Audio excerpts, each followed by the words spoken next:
Shalom and welcome to Congregation B'nai Israel. My name is Sandra Blate, and I will be your tour guide for our Precious Legacy Archives and Museum that is located here in the Temple's building. We are located at 2400 Orrell Place at the corner of Orrell Place and Park Avenue in Monroe, Louisiana. And I hope that you enjoy our tour of our Precious Legacy Museum.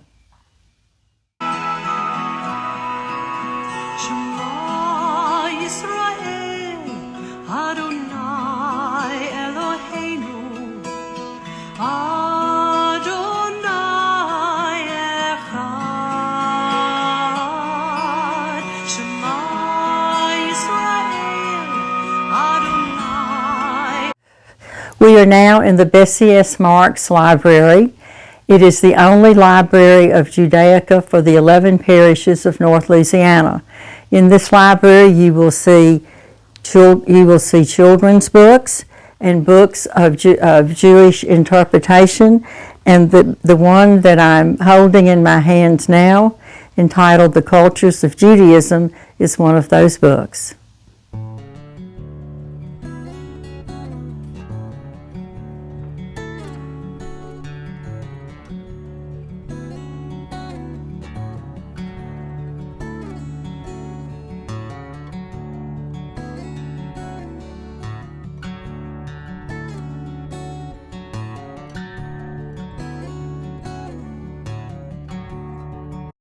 We are now in a room where we record not only the history of our contributions to Monroe, but also all of the items that we use to participate in our religion and practice Judaism. And one of the things that we do is the blowing of the shofar, which is done on Rosh Hashanah morning, and it ends the Yom Kippur service when it is over in the evening of the next day of the service. There were many gentlemen, beginning with the establishment of a Jewish community in Monroe in the mid-1800s, who have made many contributions to both the economic, the education, the cultural, and the political environment of the city of Monroe. One of the gentlemen is Mr. Fred Pabst Strauss, who through his business over the years employed many, many people. His contributions to the Strauss Theater Center, the Carolyn Rose Strauss Council on Aging, and the University of Louisiana with Strauss Hall. The other gentleman, Mayor Arnold Bernstein, has been the only Jewish mayor. However, Jewish citizens of Monroe have served on town councils or city councils for the city almost since their beginning.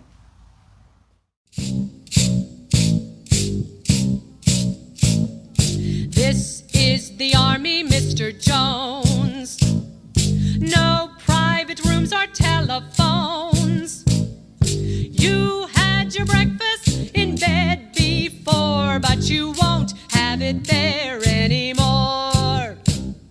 This is the Army, Mr. Green. We like the barracks nice and clean. You had a housemaid who cleaned your floors, but she won't be around anymore. This is the Army, Mr. Brown. You and your baby went to town. She had you worried, but this is war, and she won't worry you anymore.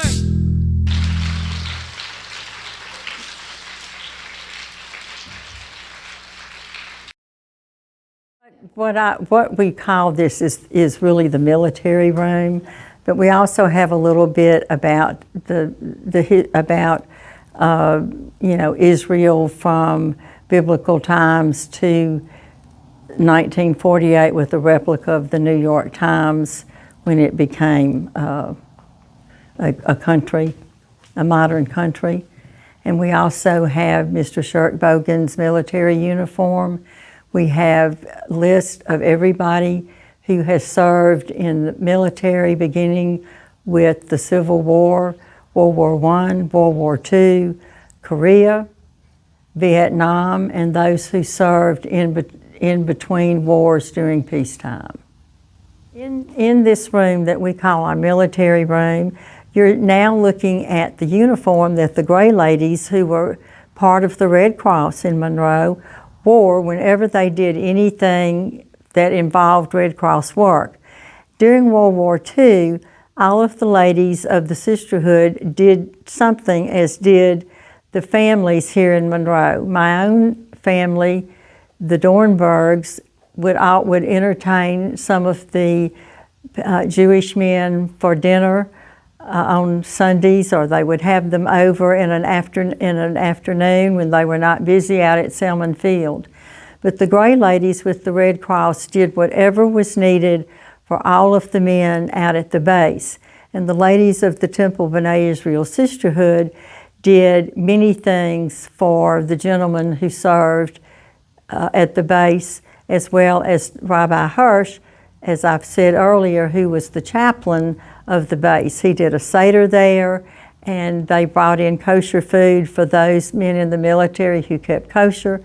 Some of the Jewish men who were on the base at Selman Field stayed in the homes of members of the congregation. To my right is a picture of the Gray Ladies. And it was through their efforts during World War II that made the men out at Selman Field feel more at home and enjoy our wonderful Southern hospitality.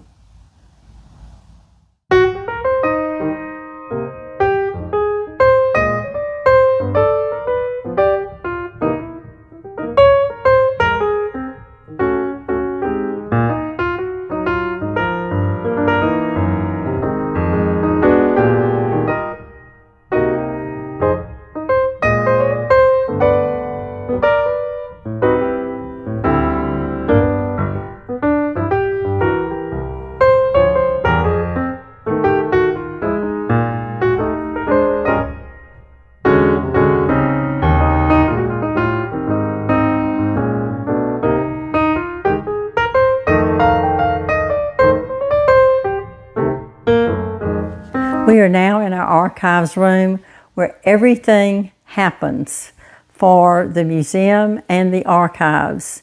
All of the material that you have seen on display, we have because members of our congregation have been so gracious in contributing their family pictures, their family histories, and their family stories to us.